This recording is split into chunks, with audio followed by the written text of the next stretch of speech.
Hello, friends. Welcome to the Logistics of Logistics show. My name is Joe Lynch. Thank you so much for joining us today. Today's topic is single source supply chains in a fragmenting world with my friend Abe Eshkenazi. How's it going, Abe? Well, Joe, how about yourself? Not too bad, not too bad. I hope I didn't botch your name too badly. So, Oh, good. Abe, please introduce yourself and your company and where you're calling from today. I appreciate it, Joe. Currently, I'm Abe Eshkenazi. I'm the CEO of the Association for Supply Chain Management. We're the global organization that's focused on the talent development, really advancing the supply chain profession. Our focus is on talent development, but it also goes to the certification and the leadership skills necessary for individuals, as well as the industry standards that organizations apply for their supply chains. We serve professionals and their companies in manufacturing, retail, healthcare, logistics, really anyone that's responsible for how the world moves, transforms, informs, or provides services. Very nice, very nice. So, um, I'm going to mention this a few times during the our time today.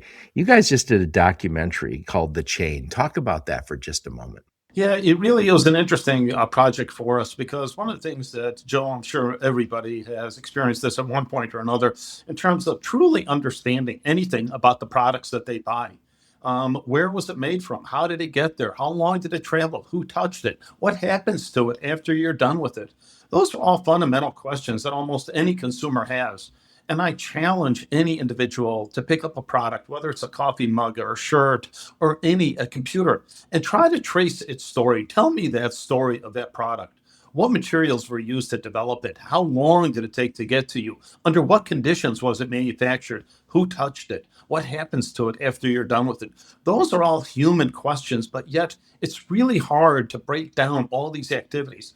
So, what the chain does, it's really about making the invisible visible. It's about identifying those activities and how deeply supply chains are embedded in almost everything that we do, from the most basic goods to the most complex global networks. Supply chains have a role. And so, whether we're talking about products or healthcare, what we wanted to do was share the story and bring it down to really what every consumer and every patient really tries to understand is how did that product get to me? How was it made? And more importantly, what's the impact of making that product on our economy, on our ecology, and our community? Yep. So, do I have to join ASCM to see the Chain documentary?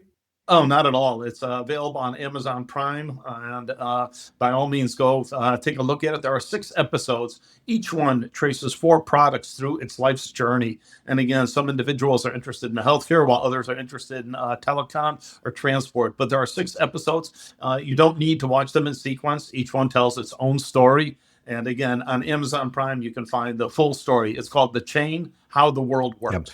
I make sure I put in the show notes. I'll put a link to your LinkedIn profile, a link to your website, any of the links you and your go-to-market team give me. I'll put those in the show notes along with a link to the Chain, which I would love to watch myself. And I think about this all the time. Back in the olden days, in the 90s, look it up, kids. There were people that I worked in automotive, which I've just said to you, I always joke is the biggest, baddest supply chain on earth.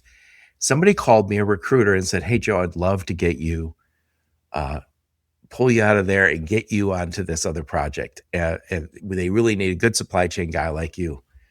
And I was like, "Oh, I'm an engineer. I'm working on China programs." And they're like, "Yeah, we need a good supply chain." And I was thinking, I'm not a what I don't even know what it is. We use the term supply in automotive, but no one said supply chain.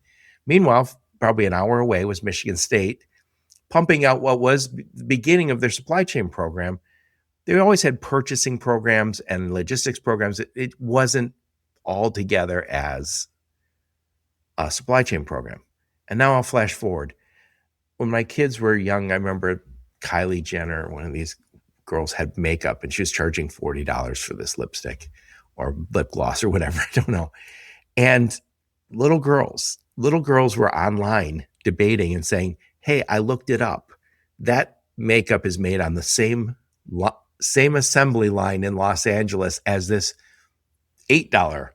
And I was thinking, and then I remember my daughter pointed out to me the sophistication of young girls on supply chains and where this stuff comes from was I never heard the term, and 10 years later, they're debating, should it be that expensive?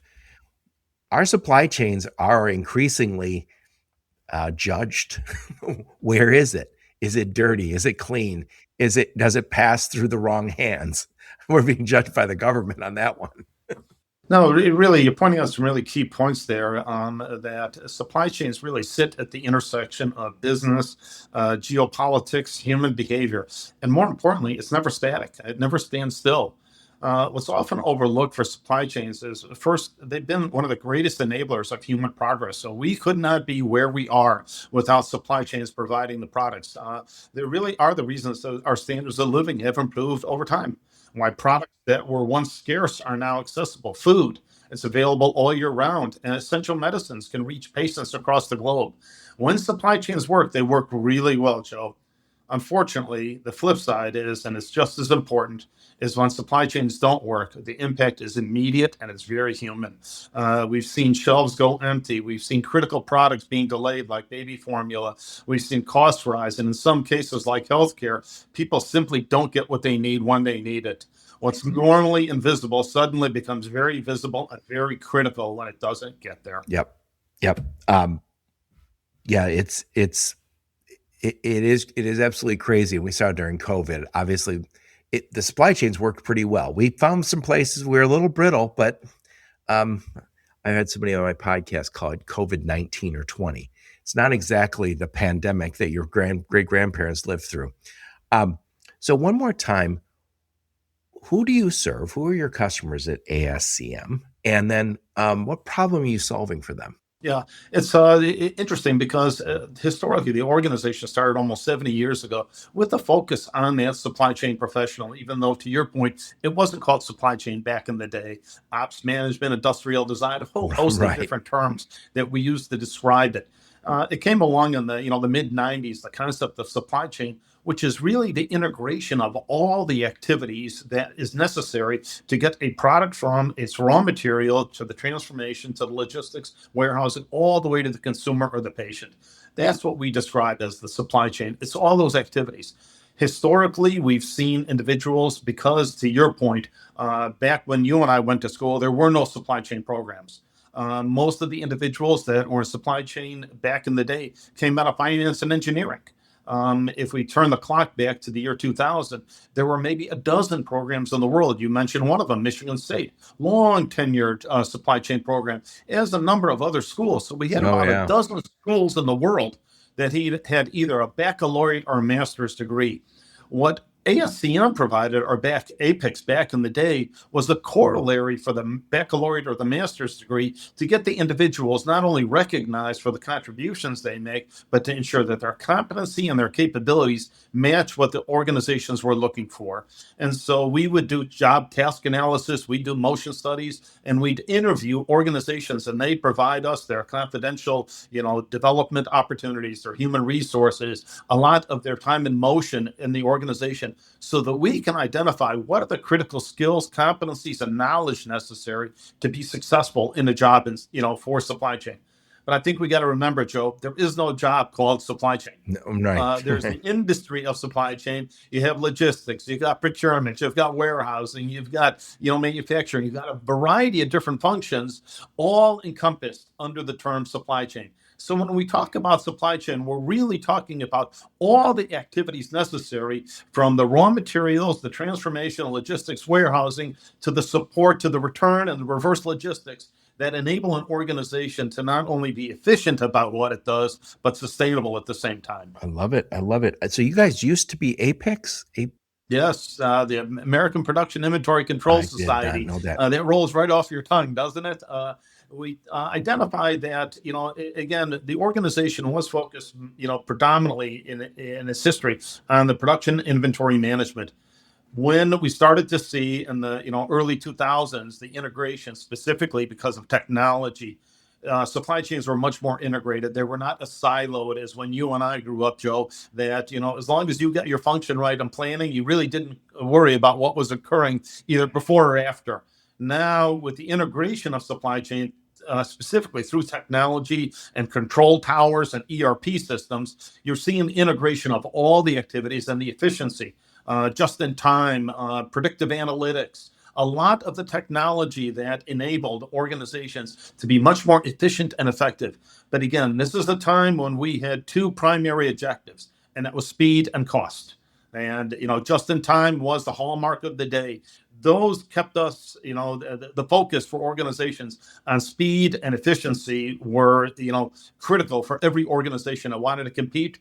Now those are the prices of entry. Now compliance, now sustainability, now a variety of different focus areas for supply chain that have really expanded the field and the responsibility of the supply chain professional. Yep. I spoke at an Apex conf. I think they got a brand new Apex group out in Oakland University, local university here. And I spoke at that years ago. And the reason I bring it up now is I spoke about the skillet, what was it, 1940 to 2040 skillet. Because I picked the skillet because it hasn't changed in a big way. And so I talked about how it was made in 1940, how it was made in 1980, how it got to market. And I went through and did all this, and it was great. And I asked the students to say what's going to look like in 2040. Well, a few years back, I talked to Jason Miller, Dr. Jason Miller from Michigan State, and I said, you love your stats. So why don't you take this report and we'll do a podcast on the skillet.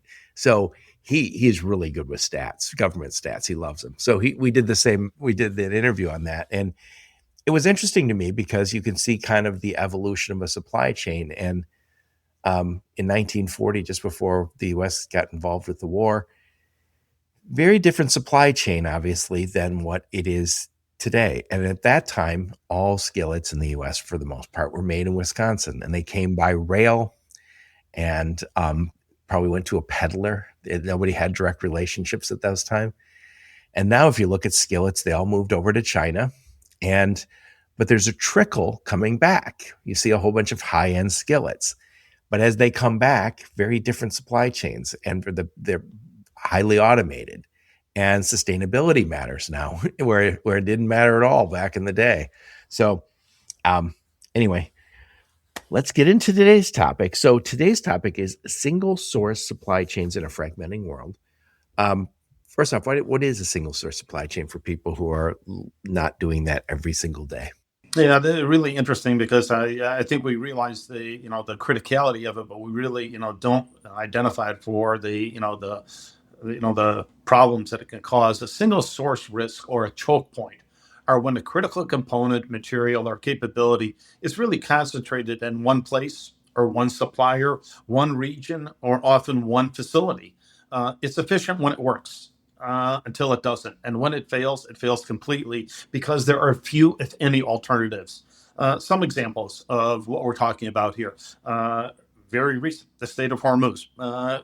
Once that closes, there are no other options to get the oil out of the Middle East. So that is a choke point or a single source risk that we can't account for or have no alternatives. Some of the other examples, Taiwan with TSMC and the chip manufacturing, over 80 to 90% of the chips right now come out of Taiwan. We've indicated in the U.S. that this is a critical resource for us on our national defense and our national security. Hence the CHIPS Act in terms of incentivizing organizations to bring manufacturing back into the United States. Some other areas, and you mentioned China, Joe, with steel manufacturing, they control the vast majority of the steel manufacturing in the world. Almost all the boat manufacturing. I know we're bringing that back, but the reason we're bringing it back is because we started to see it as a strategic, maybe even a security risk. Exactly, as you point out, this is a single source risk or a preponderance of where it comes from.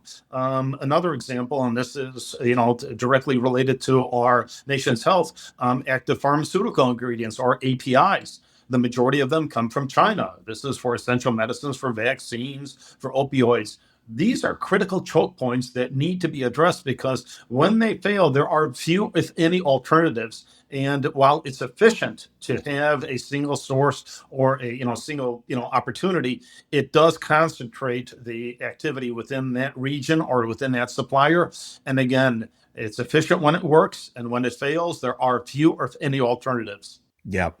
Yeah, and I think during COVID, again, we did a pretty good job, and no one was starving to death. In just fact, the opposite. But there was, for a moment, they said, "Oh, we need ventilators." I think they thought better of it after a while, and it came out that, wow, we don't have any ventilator manufacturing here, and we can't get them here. Now, the good part was, I think Ford Motor Company and some other companies said, it's not a difficult design. We'll design and build one. Yeah, they were able to retrofit. Yep. Yeah, mention my daughter again. I was just talking about her. Is she worked for one of the vaccine companies, and she was working on PPE. So, as a purchasing person, she said, "I don't buy directly from any of the PPE manufacturers. I buy from distributors." And she said, "From what we can tell, and this was specialized PPE for vaccine facilities." She said, "From what we can tell, virtually all PPE comes from one place, Wuhan." Yep. I was like, whoa, wild coincidence there. And um, it was a challenge. They really struggled. And, you know, maybe you bumped into the same thing. Everybody and their brother was asking, "Can you get me PPE? Can you buy? Do you know someone?" And then after the pandemic, different people, warehousing companies are saying, "Hey, do you know someone who would like to buy PPE?" I go, "Why are you selling PPE?" They go, "Because this guy bought $1 million worth, put it in our facility and never paid us. And now it's our problem." And um, that speaks to the difficult nature of getting it. We wanted it. And it was kind of shocking in the beginning when they said, "Hey, you all need to wear masks." And then they said, "No, you don't need to wear masks." We did, the reason they were saying don't wear them is because they knew we didn't have any. Anyway, it's a dark time. I don't want to do that anymore. But it speaks to that single source nature where all of a sudden there's a bottleneck and you can't get what you need. Now, when you talk about this, how does this relate to what you guys are doing at ASCM? So when you say the single source supply chains is a risk, is this something you guys are educating your members on? Yeah, a really interesting point because let's dial it back to the pandemic, Joe. I think we see that as a significant inflection point within supply chain. The gaps that we identified during that pandemic were in three specific areas. First was visibility. Most, if not all, organizations had very limited visibility beyond tier one suppliers. Obviously, your tier one are your major suppliers, well funded, significantly resourced, a lot of commitments to the organization. But what we started to see where most of the disruptions were occurring were your suppliers to your supplier to your supplier, tier three, tier four vendors that generally did not have the same resources. Don't have the same flexibility. They don't have the same talent, and that's where most of the disruption occurred. So organizations and specifically supply chain professionals have worked really hard over the past 3 to 4 years to ensure that we have complete visibility into our supply chain. So I'm not sure there's a supply chain professional today, Joe, that can walk into their C-suite and say, "I don't know who or what is in my supply chain." So that is off the table. You need to know that. So that theoretically is the good news. You should now know who and what.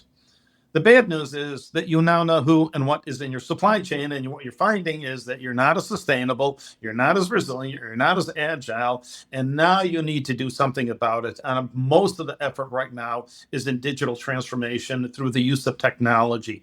We need to get early warning indicators. I need relevant, timely data. There's only one way to get that, Joe, and that's through technology or digital transformation. So over the past 3 to 4 to 5 years, organizations have spent a significant amount of effort on their digital transformation to ensure that they're getting timely, accurate, relevant information so they can make informed decisions. And that's been and obviously a boon to the technology sector. What we're not seeing is a commensurate investment in the talent, how to use the technology. We've got extraordinarily powerful systems through AI and through ERP systems, but yet we have a gap on the talent side on critical thinking, on problem solving, on real world experience. And this is where we step in to help organizations, specifically the individuals, not only understand the technology, but how to leverage the technology for organizations. And so we focus still on the competency side, but also in relation to the priorities that the organization has, specifically on closing that visibility gap that created all that, those disruptions during the pandemic. So that's the first, in terms of us enabling, organizations to have competent individuals to leverage the technology investment that they're making today. The two other areas where we had, gaps on transparency and on traceability, we're still working on that. I would say that the focus right now is on the visibility side, but there are unintended consequences, Joe. As we're investing in all this technology, specifically on tier two beyond, what we're seeing is that organizations are exposing themselves to cyber risk, ransomware attacks beyond their tier one. So where your tier three and tier four vendors don't have the same protocols or the same security resources, we're seeing organizations get attacked through their extended supply chains, and that can have detrimental effects to the organization. So to your point before, where we focused originally on competency and capability about supply chain, now you need to add compliance, sustainability as part of those responsibilities. Yeah, and I spent a lot of time in Asia developing supply chains so we could build cars in China and Thailand. And if you would have told me this ahead of time, I wouldn't have believed you. When you get to suppliers, there's the tier one, which is usually $1 billion companies. You recognize them. In automotive, they tend to serve the big 10 automakers, but sometimes they have relationships in smaller countries, and those relationships can be drug money. And I ran up against something that was much cheaper than it should be. I was like, well, I can buy it from this subsidiary in Detroit for this much. It's way cheaper here. Why is it so much cheaper here? I know where it's made. It shouldn't be cheaper here. And then somebody's like, well, I don't know, maybe the owners are, I was like, is there something fishy here? Yeah, it was drug money. Also, slave labor. It's easy to bump up against slave labor, and we've all remember what happened with Foxconn and Apple. Steve Jobs kind of famously kind of brushed it aside and said everyone wants a cheap phone. I believe if he was still alive 5 years later, he would have had a very innovative solution about that. I suspect he'd say, as of right now, $5 of every phone is going directly to the well-being of these people who will work at Foxconn. But that was a little ahead of the curve before people really said, I'm not buying from a company that does that type of business.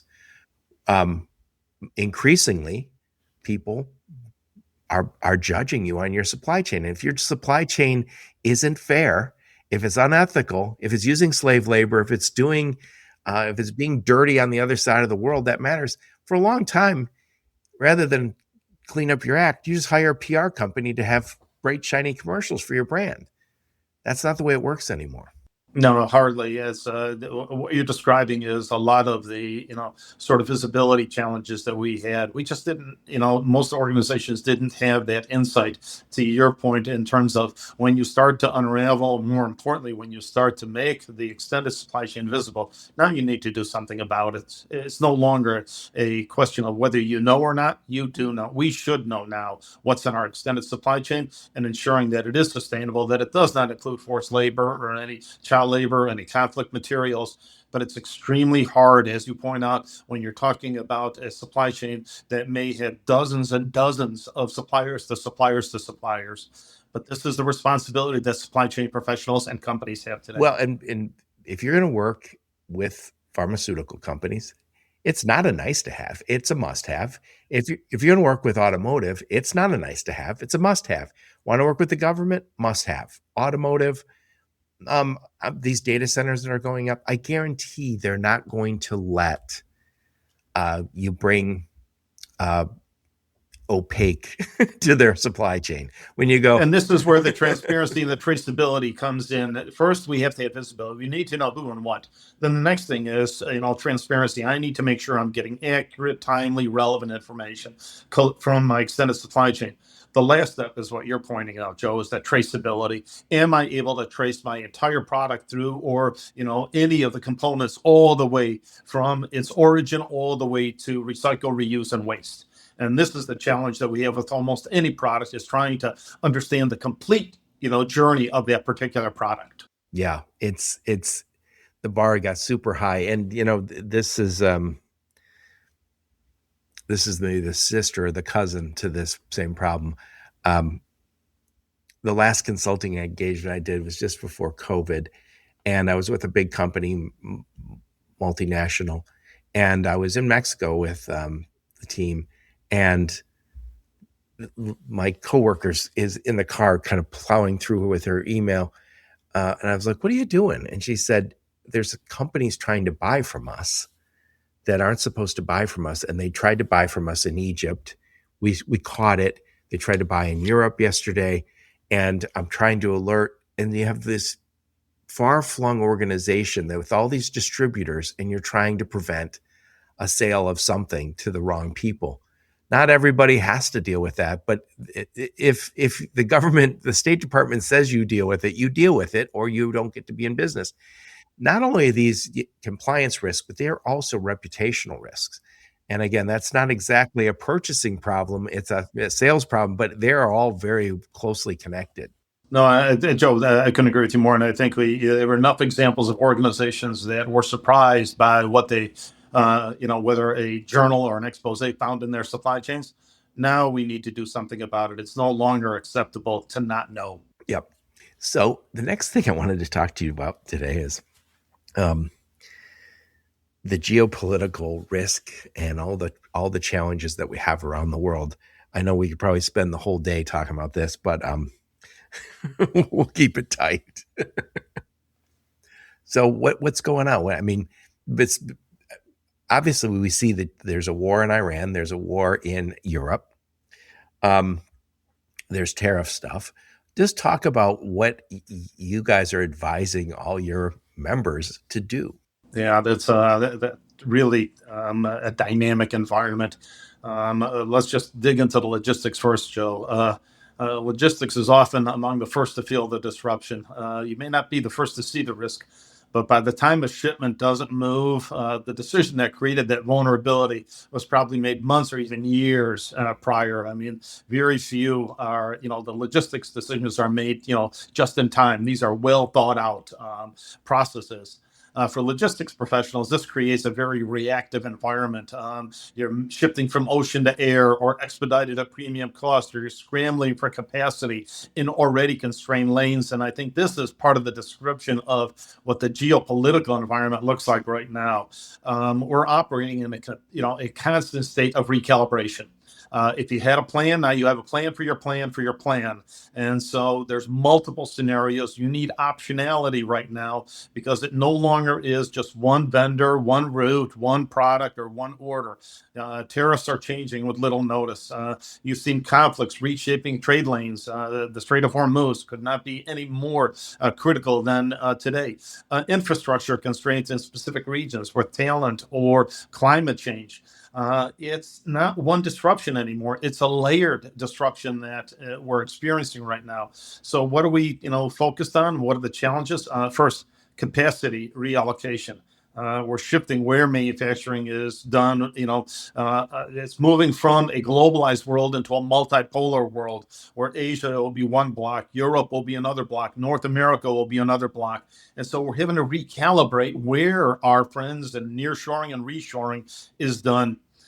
Cost volatility, and this one is probably challenging supply chain professionals as much as it is the CFOs. And we just did a study on the relationship between the CFO and the chief supply chain officer, and the findings were striking. We can send them to you, Joe, so you can share with your audience. But the CFOs are winning right now, and it's not a surprise. When you're in a position of crisis, it's hard for the chief supply chain officer to increase inventory as buffers. I need more optionality. I need more vendors. I need more agility. And the CFO says, I want less inventory. I want contracted, price, guarantees. I want,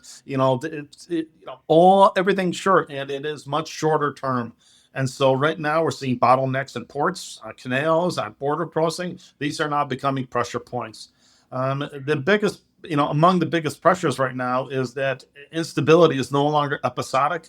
It's now a constant. It's persistent. And this means that we need to really change the way that we look at resiliency and agility within our supply chains. Just in time was the hallmark for years. Provided what we needed when we needed at reasonable costs. Now, just in case is as more critical than just in time. Give me optionality, give me flexibility in contracts, give me different ecosystems, give me data so I can ship my purchasing as well as my production facilities. But this all is cost, and that additional resiliency or optionality does mean additional cost. And unfortunately, it has to be borne by somebody. And whether it's the tariffs or the stronger regionalization on your supply chains, those costs have to be borne somewhere. Yep.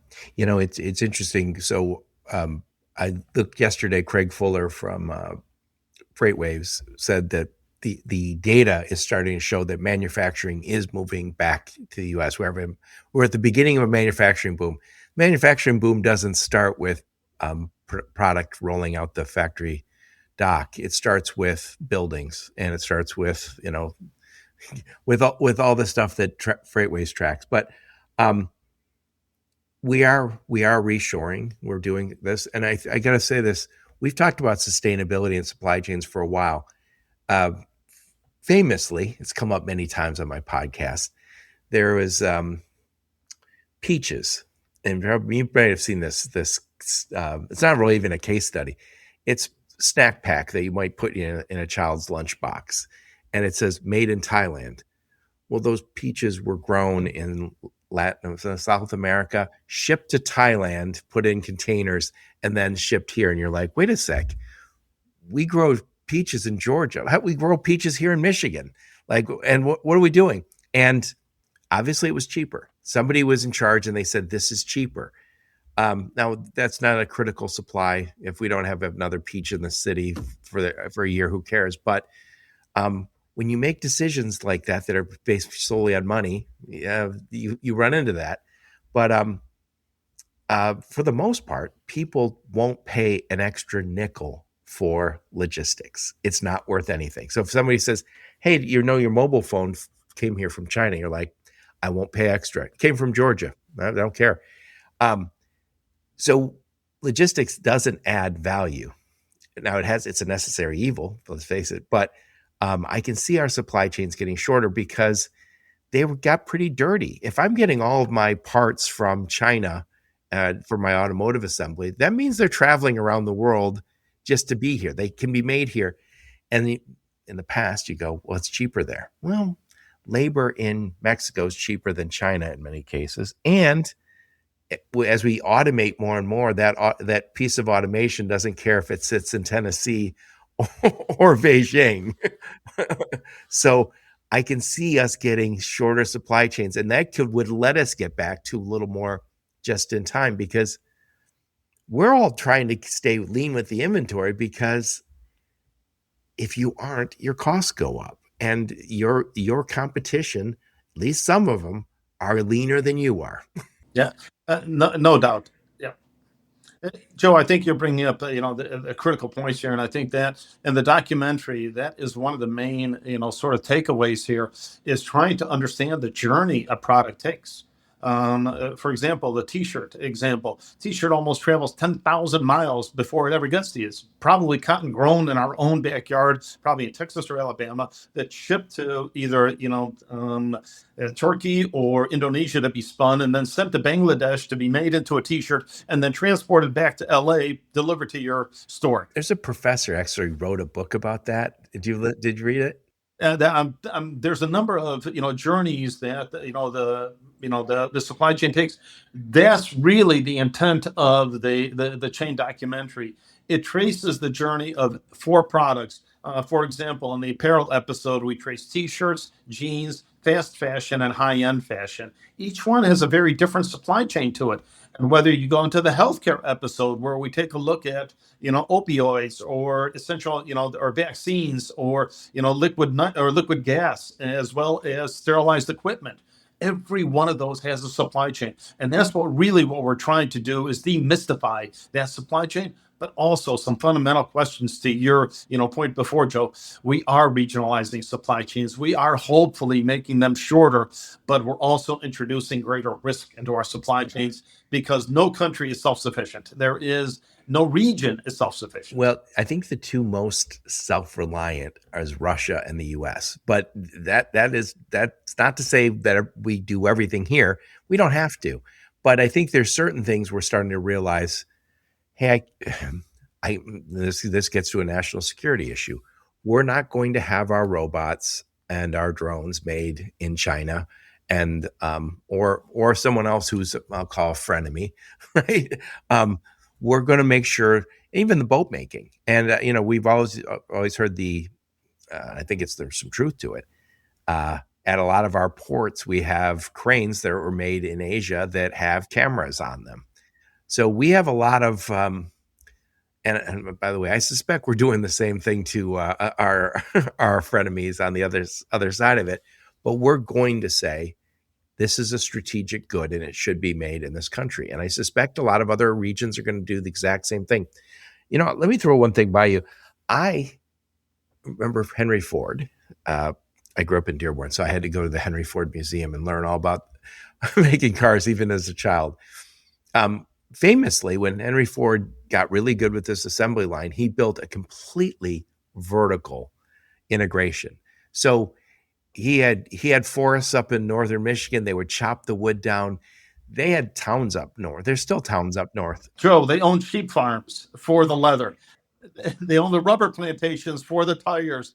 They were completely vertically integrated. And you bring up a really interesting point about, national security and national interest. And I think it bears mentioning.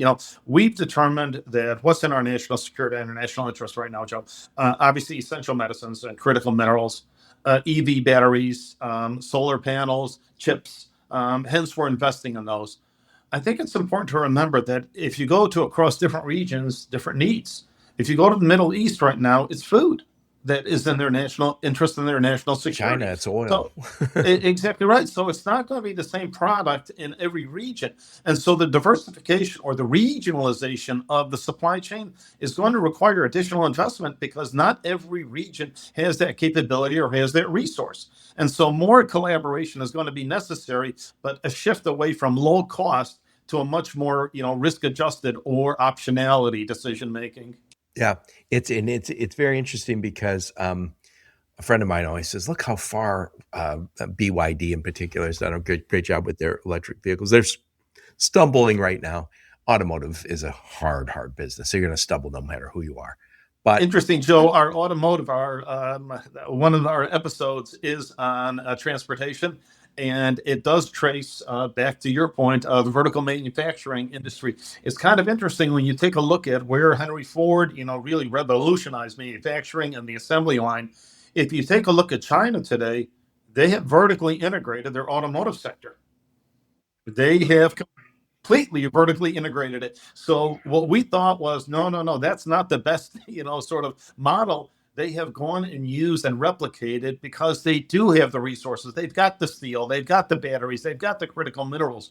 So we've enabled them to develop a vertically integrated supply chain on automotive where we've outsourced it in the name of efficiency and effectiveness, speed and cost. look, you can blame me. I taught them how to make cars over there for years. Well, what's interesting is China doesn't have they don't have the natural resources we do here. So they don't have gas. So they're focused on solar ones, like because it's polluted there. Yeah, but they also don't have gas. So every scenario for a war, you shut China off from the gas. So what do they focus on? Solar. I'm sorry, solar. They focus on the electric vehicles.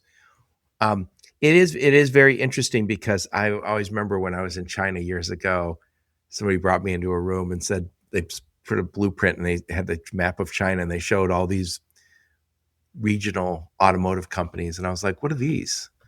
They go, those are TBD. Those are going to be Chinese companies that we're going to open. I go, why are you telling me? I represent Chrysler. They go, well, because you're helping us develop our supply chains here. So someday we can build cars, without Chrysler. And I was like, I don't know that we should be doing this. But anyway, I still say, regardless of what goes on, hopefully we're trading with China because if goods don't cross borders, armies will. But getting back to these supply chains, I think about when I started in automotive many moons ago, if somebody said, Joe, I need you to manage inbound production, inbound logistics for our production facility, I would hire a trucking company and they would pick up all over the Midwest and a little bit down south, and probably not too far too far northeast and not too far to the west. Now, if I said the same thing, that stuff is coming from Mexico, it's coming from Asia. Those supply chains just exploded. And um, we thought it was a big deal when I-75, which goes from Detroit down to Florida, the automotive production facilities opened up right along I-75 all the way down. And that's as we built our expressways in the 60s, our supply chains followed them. But yeah, anyway, every supply chain now is a strategy as opposed to hodgepodge, which I believe probably a generation ago was sort of a hodgepodge. Like, hey, these guys are a little cheaper and they're in Indiana. Hey, these guys are cheaper, they're down in Mexico. It's Joe, when it's speed and cost are the two primary determinants, we often shift other role responsibilities. So again, the strategic investment that organizations are making that go beyond speed and cost, and that is enabling these organizations to be responsive irrespective of what occurs in the macro environment. These are the hallmarks of organizations that have invested in their talent, are using technology to enable their better decision making, but more importantly, they're viewing this as an ongoing activity as opposed to a episodic, disruption. This is the life of the supply chain professionals today in terms of responding to the resiliency that's necessary and the increased investment that they're making in in visibility tools. We hope they're making a commensurate investment in their talent. Yep, yep. And I think we talked before we hit the record button about visibility. I believe visibility, which we got in the last couple of years, now we can see where our stuff is, and now we can see the bottlenecks. We can see the jam ups, and then I think that is what gives us, when people say there's disruptions. I believe there's always been disruptions. We just didn't see them. I mean, I don't want to date myself too much here, but 30, 40 years ago, I didn't have instant visibility into what was happening in Asia or the Middle East. Joe, we've had disruptions before. Look, we've had the ash cloud, that disrupted plane travel for weeks. We had the tsunami in Japan that disrupted the automotive sector for months. We've dealt with SARS. We've dealt with other, short-term pandemics or healthcare crisis before. This isn't the first time that we've had to deal with this. I think the preponderance, the length and the duration of the disruptions today are what's different. It's not a disruption, it's on top of other disruptions that we're facing today. So we're not solving a problem, we're solving multiple problems at the same time. Yep. And so I'm assuming one of the things I would learn if I was at ASCM is how to kind of do some scenario planning. And so nobody knew COVID was coming, but we could anticipate disruption originating in Asia. We could say, hey, who knows, SARS, that was after SARS. There could be an earthquake. There could be a tsunami like we've had in the past. We could have done more scenario planning. I don't think we always had enough visibility into how long things take. And actually, we call it a supply chain. How many people can actually if you got a very complex supply chain, like an automotive or airplane, it'd be very difficult sometimes to map out exactly what it looks like and be 100% accurate. Not with the tier ones, not with the tier twos, but to your point, tier threes and fours and beyond, where you say, yeah, those guys, I don't know what they're doing. Are you guys teaching them this? It's not about avoiding it anymore, Joe. We're not avoiding it. The question is, how are you absorbing it for organizations today? And that goes diversified routing, especially on the logistics, flexible contracts. So you can't be caught into a contract. For example, you have a tariff clause in there that if a tariff hits, we have the opportunity or the right to renegotiate. Stronger partnering ecosystems in regionalization or reshoring. We need the ecosystem around these plants, not just the plants themselves. A good example is TSMC in Phoenix. We're still importing workers from Taiwan because we don't have the talent necessary. We're training up the talent. So, industries are already changing to, what they're, to those realities. To your point, the regionalization of supply chains, making them shorter, visibility tools, more collaboration on procurement, manufacturing, and logistics. It's not just one function within the organization. And, again, the shift from just low cost to risk adjusted. And again, it's not just low cost today. Yep. When I started in automotive, there was always a push and pull between engineering and manufacturing on on different things. And I remember I was a design release engineer, and I remember the engineer I worked with at Ford Motor Company said, "Hey, I need you to make these changes to your parts. They're minor." And I made them, and then I got a call from purchasing, and the guy said, "Hey, Joe, I saw this change notice." I go, "Yeah. Uh, is there an issue?" He goes, "Yeah." He goes, "Hank Yeah, your doesn't have." palm changed. He Yeah. says, "Hank doesn't have a budget, but he asked you to make these changes." I go, "Oh, well, I've always just answered to him." He goes, "Well, there's a new sheriff in town." And basically what they had done, and everybody in automotive has done this, and I think most industries, purchasing said, we will be the leader among equals. We're going to bring in manufacturing and quality and finance and a dozen other players, and we're going to make a decision together, and we're all going to sign up for it. Because what happened for a long time, when manufacturing got to make the call, they ignored what was going on at engineering and with purchasing. And when purchasing said, "I found the cheapest supplier," that wasn't necessarily good That's for not anybody. enough. Yeah. So now you just made the point that you got to pull together a team. And by the way, there's a lot of people listening who sell logistics services. When I'm still selling logistics services, I would always say, I want to make sure I get the guy on the dock to be on my side. I got to sell him, but I also have to sell the CEO, the CFO, anybody who touches the system, anybody impacted by the system, because if you ignore that one person, hey, there's a guy on the dock, I don't have to sell him. He's going to go back to the boss and go, "These guys don't know what they're doing." It's a really interesting point, Joe. I'm sure you and I remember the day when the only time the supply chain people were called up is when the order didn't arrive, or it wasn't in its current form. It Business wasn't of a perfect exceptions order. at that point. Exactly right. That's when we were called. And now, to your point, now you're working with your chief, logistics officer. You're working with your chief compliance officer, your chief sustainability officer, obviously the CFO. Now it's the collaboration and what euphemistically called soft skills. There is nothing soft about the skills necessary to work across these enterprises and across these functions for an organization to effect a perfect order. And the relationships now and the communication now is more critical than it's ever been in our environment. And the relationships that you develop, to your point, you can't get your job done unless you develop those relationships. And often those are human, but on top of it, we're seeing much more on the technology side develop those relationships with AI agents as well. Oh yeah, you got to become good friends with the bot that works with you. I did not ask this before we hit the record button, but I should have. Do you guys, ASCM, have an annual conference?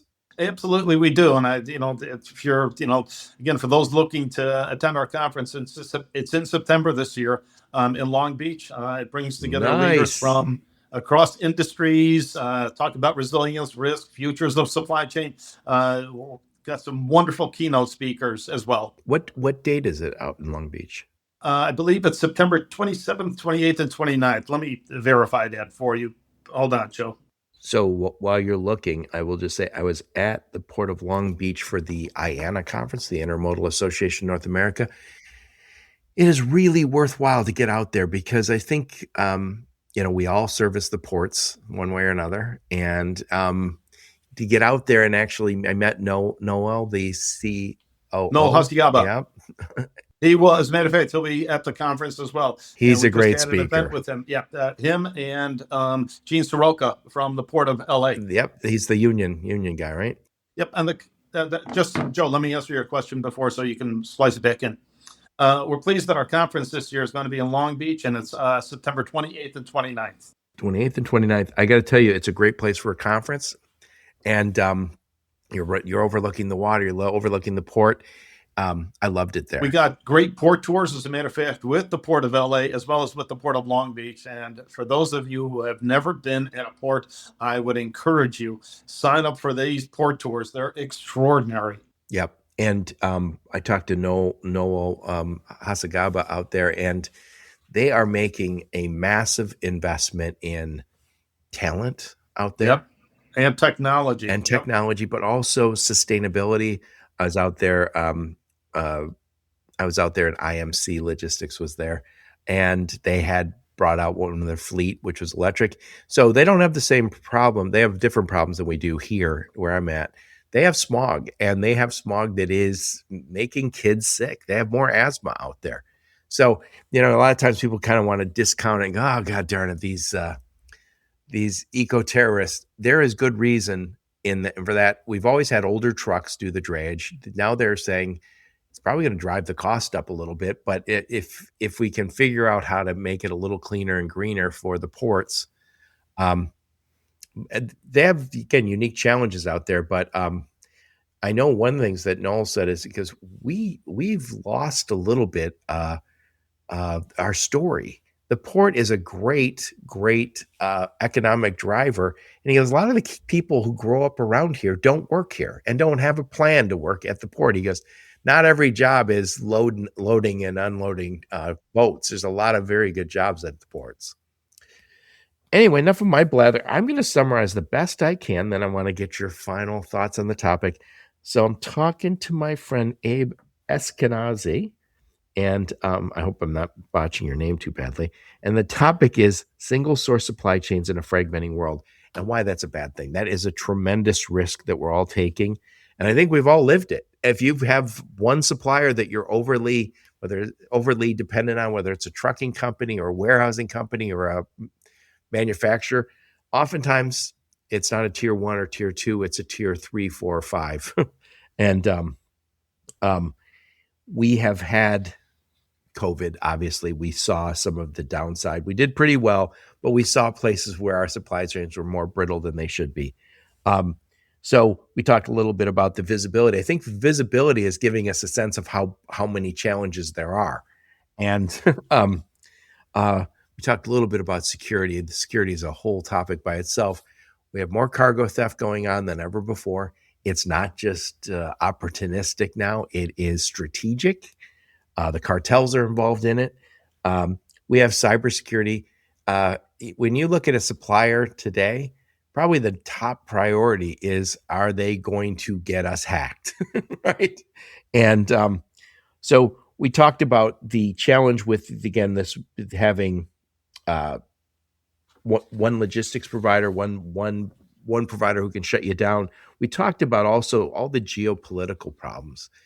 The tariffs is one thing that's been in the news for a lot, but we also have the two wars. And when I say two wars, there's also other little wars that are always out there that are slowing things down. And you go, yeah, but they don't make things there. What they have in a lot of those places in Africa is the minerals that we need to keep all of our high tech stuff going. We didn't really get into much of that, but we have to really start down the path of planning with the idea that there's going to be a problem.